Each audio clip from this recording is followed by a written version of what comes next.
Welcome to the squad. நான் உங்கள் தருவேஷ். இன்றைக்கு ரொம்ப நாள் வீடியோ போடல. அதுக்கு மன்னிக்கவும். ஏன்னா இவ்வளோ நாள் வீடியோ போடலைன்னா இதுக்காச்சும் வீடியோ ஆரம்பித்தது காசு. இது 9th வீடியோன்னு நினைக்கிறேன். இல்லை 4th or 9th தெரியல. பட் வீடியோ அது நீங்கள் பார்க்கலாம். இப்போ நான் ஒரு ஹாரர் ஸ்டோரி பேச போகிறேன். ஹாரர் ஸ்டோரி நான் சொல்லி முடிச்ச பிறகு கம்மாவில் சொல்லிட்டேன். அப்படின்னு என்ன மூவியோட இது ஃபர்ஸ்ட் ஒரு மியூசிக் இன்ஸ்ட்ருமெண்ட் ஸ்கூல்.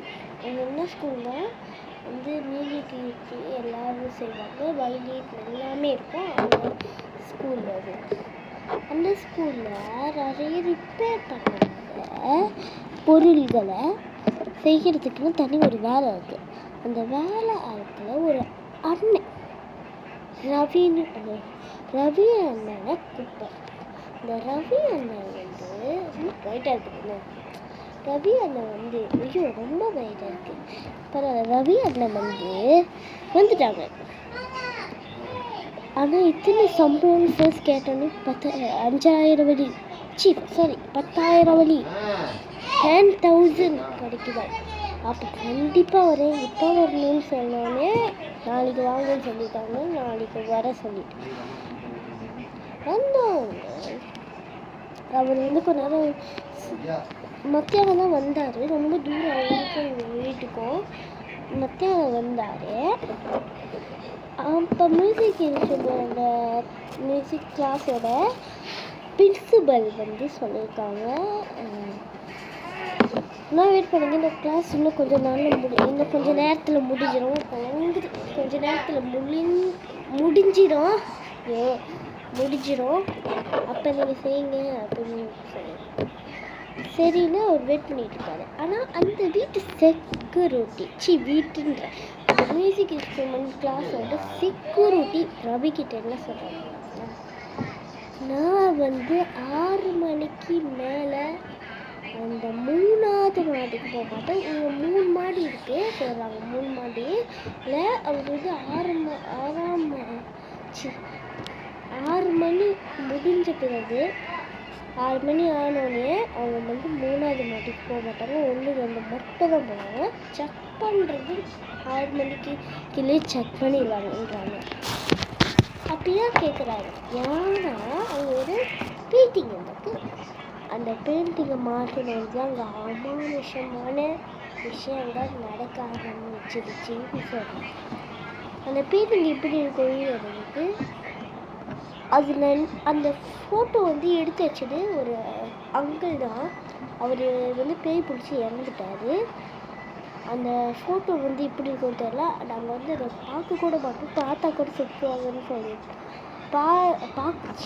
செத்துற மாட்டாங்க. பார்த்தா கூட பயமாக இருக்கும் மாதிரி இருக்கிறதுனால தான் அந்த பெயிண்டிங் பார்க்கும்போது பயமாக இருக்குமா என்னன்னு தெரியல. அது லாக் பண்ணியிருக்கோம் அந்த ரூமில் இருக்கிற பெயிண்டிங்கு. ஓகே, இப்போ ஒரு 1வது ஃப்ளோரில் நிறைய ரூம்ஸ் இருக்குமா, 2வது ஃப்ளோர்லேயும் நிறைய ரூம்ஸ் இருக்குமா, 3வது ஃப்ளோரில் தான் நிறைய ரூம்ஸில் அந்த 1 மட்டும் தான் சாத்தி வச்சுருக்காங்க. 6 மணிக்கு மேலே இந்த ஃப்ளோருக்கே போக மாட்டாங்க. அமானுஷமான விஷயம் நடக்கிறதுனால தான் அந்த பெயிண்டிங்கில் என்ன இருக்குன்னு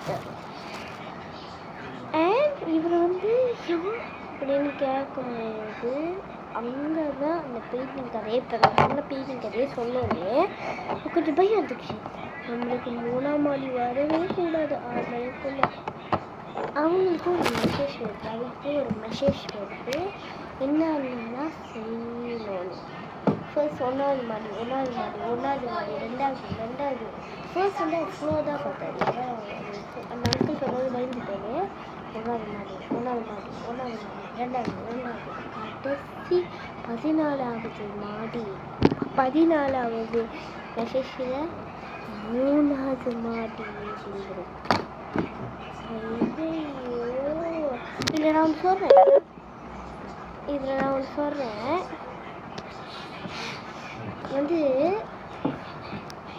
6 மணிக்கு மேலே போகக்கூடாது அந்த அங்கிள் சொன்னாலே அவரு ஃபர்ஸ்ட் போய் அப்போ மணி 4 போய் ஃபர்ஸ்ட் செய்யும் போது மணி 4னா ஃபர்ஸ்ட் போய் அதை செஞ்சுருக்கணும்.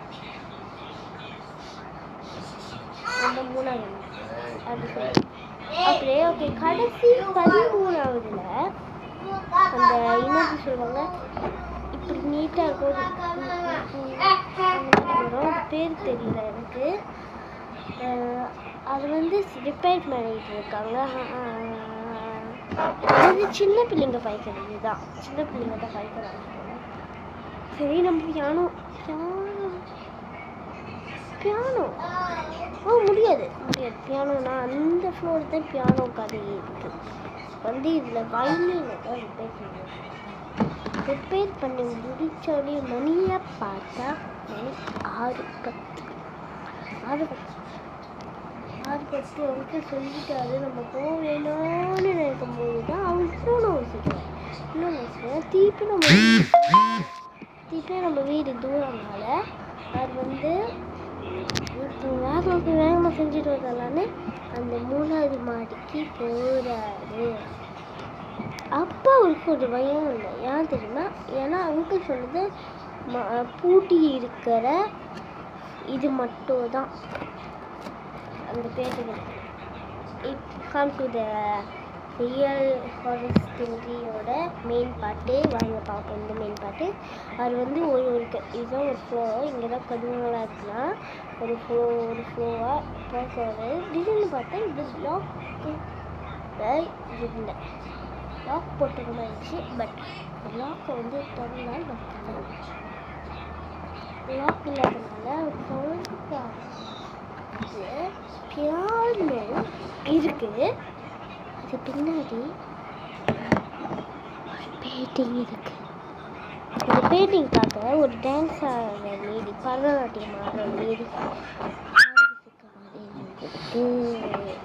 பெயிண்டிங் ரூம் தான் சொன்னாங்க. பட் அந்த பெயிண்டிங் க்ரீப்பியாக இருக்குன்னு சொன்ன அங்கிள் வந்து அது க்ரீப்பியாக இல்லாததுனால அங்கே போய் செய்கிறாரு. அந்த இது வந்து பியானோக்கு இப்படி அமுத்துறது இருக்குல்ல, இது இந்த மாதிரி அமுத்துவாங்க. இல்லை ஒன்று செஞ்சால் இன்னொரு ரிப்பேர் ஆகி இந்த மாதிரி ரிப்பேர் ஆகிடுறதுனால அவங்க வந்து சீக்கிரம் செஞ்சு செய்யும்போது பின்னாடி சத்தம் ஆயிடுச்சு. திரும்பி பார்த்த பிறகு நம்ப மாட்டீங்க, ஒன்றுமே இல்லை. எனக்கு சத்தம் கேட்டுச்சு. டிவி அதே மாதிரி சத்தம் கேட்டுச்சு. பின்னாடி தான் அந்த பெயிண்டிங் இருக்குது. அந்த பரதநாட்டியம் அந்த பெயிண்டிங் இருக்க திருப்பி சட்டை கட்டி திருப்பி பின்னாடி திரும்பி பார்க்குறாரு. அந்த பெயிண்டிங்கில் இருக்கிற பரதநாட்டியம் ஆட பொண்ணை காணோம். அப்போ வந்து அவர் வந்து பயத்தெல்லாம் இப்படி தட்டுறாரு. ரிப்பேர் பண்ணுறது வந்து சீக்கிரம் தட்டுறாரு. என்னோட பெயிண்டிங்கை பாருங்க. கொலுசு சத்தத்தில் அவர் போன டான்ஸுக்கு அந்த பரதநாட்டியத்தில் வந்து அந்த பெயிண்டிங் எடுத்துட்டு வந்து அதே நடந்து ஒரு வாசிக்க அதை ஆடிச்சு. அப்புறம் அந்த ஃபோட்டோ போடலோன்னே இந்த சீக்கிரம் செஞ்சுக்கிட்டு ஃபோட்டோ லேசாக மறைஞ்சிட மாதிரி இருந்துச்சுல. அவர் வந்து வேகமாக செஞ்சுக்கிட்டு இருக்காரு. கொலுசு சத்தம் கடிச்சு பின்னாடி யாரும் இருக்கிற மாதிரி இருந்துச்சுல. யாரும் இருக்கிற மாதிரி திரும்பி பார்த்தா ஃபோட்டோவை காணும். அவர் வந்து அவர் பேக்கும் ஃபோனும் எடுக்காமே போயிட்டாரு. பயந்துக்கிட்டே அங்கிள் வாங்க போய் எடுத்துகிட்டு வந்துடலானே. மணி அப்போ 7:10 1 வரை சொல்லியிருக்காரு. 7:10க்கு போகிறோம். அப்போ தான் அங்கிள் சொல்கிறாரு, நான் கண்டிப்பாக சத்தியமாக வரமாட்டேன். ஏன்னா நான் 6 மணிக்கு மேலே வரமாட்டேன். ஏன்னா அர்த்தம் இந்த வரமாட்டேன்னொன்னே நாளைக்கு போய் எடுத்துக்கோ அப்படின்னு சொன்னோடனே நாளைக்கு வெளியே கழிச்சு பிள்ளைங்க வரக்குள்ளே போய் எடுத்துட்டு வரான்னு அதுக்கு போனோடனே இந்த ரூமுக்கு தான் எங்கேயும் இருங்க, நான் போய் திறக்கிறேன்னு சொல்லி. ஆனால் ஆள் இருக்காங்கள பயப்படல, அந்த ஆள் இருக்கிறதுனால போய் திறக்கிறாரு. பங்கு சொல்றாரு, பிள்ளை பிள்ளை அப்படின்னா இந்த கதவை நீ திறந்த? ஆமாங்க இல்லையா அப்படி கேட்கும்போது, ரவி அதுதான் இந்த பேட்டிங் இருக்கிற இதுன்னு சொல்கிறாரு. ஆமாம் wait a minute.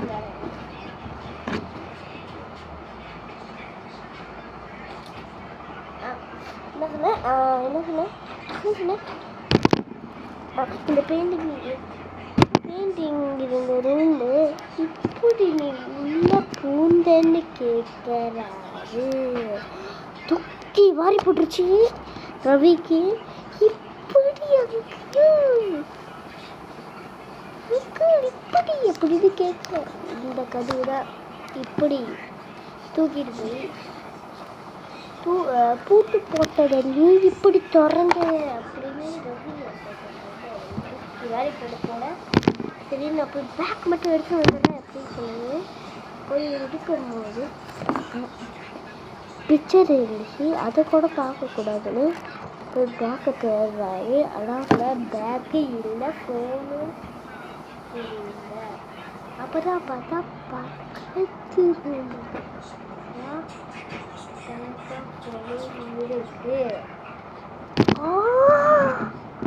அப்படின்னு நான் வந்து ஷாக் ஆனோடனே அவர் வந்து பேக்கும் போகிறது வேகமாக ஏறி அவர் வெளியே வந்துட்டார். மியூசிக் இன்ஸ்ட்ருமெண்ட் கிளாஸ் மின்னுக்கு நிற்கிறாரு. அப்போ அவருக்கு ஒரு மெசேஜ் வருது, 10,000 வழி 10,000 போட்ட நிறைய நீங்கள் நல்லா செஞ்சுருக்கீங்க, இன்னொரு வாட்டி வாழ்ந்தல அப்படின்னு போட்டிருக்காரு. ஐயோ சாமி கடவுளே கையெடுத்து கும்பிட்றேன், இதுக்கு மேலே நான் வரவே மாட்டேன் அப்படின்னு நினச்சிக்கிட்டேன்.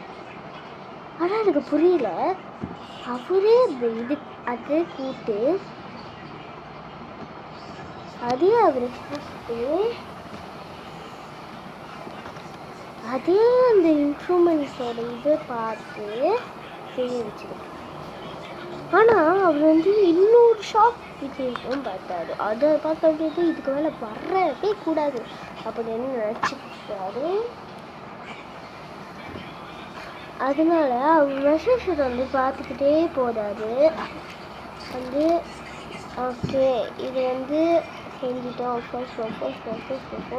நான் 14 தானே சொன்னேன், ஆனால் அங்கே பார்த்தா 13 இருக்கிற வீடியோ மஸ்டோட அவர் செஞ்சிருக்காரு. அதே கூட்டு வச்சு அதே செஞ்சுருச்சு. அதனால தான் அவர் இதுக்கு மேலே வரவே மாட்டேன் சொல்லியிருக்காரு. இந்த மாதிரி நிறைய ஹாரர் ஸ்டோரிஸ் நீங்கள் பார்க்கலாம். அதுக்கு நீங்கள் சப்ஸ்கிரைப் பண்ணி வச்சுக்கோங்க. நிறைய உங்களுக்கு நடந்த விஷயத்தையும் நான் பேசி எல்லாருக்கும் அனுப்பணும்னா நீங்கள் கமெண்ட் சொல்லுங்கள். அது எங்கே சொல்லுங்கள். பாய் பாய்.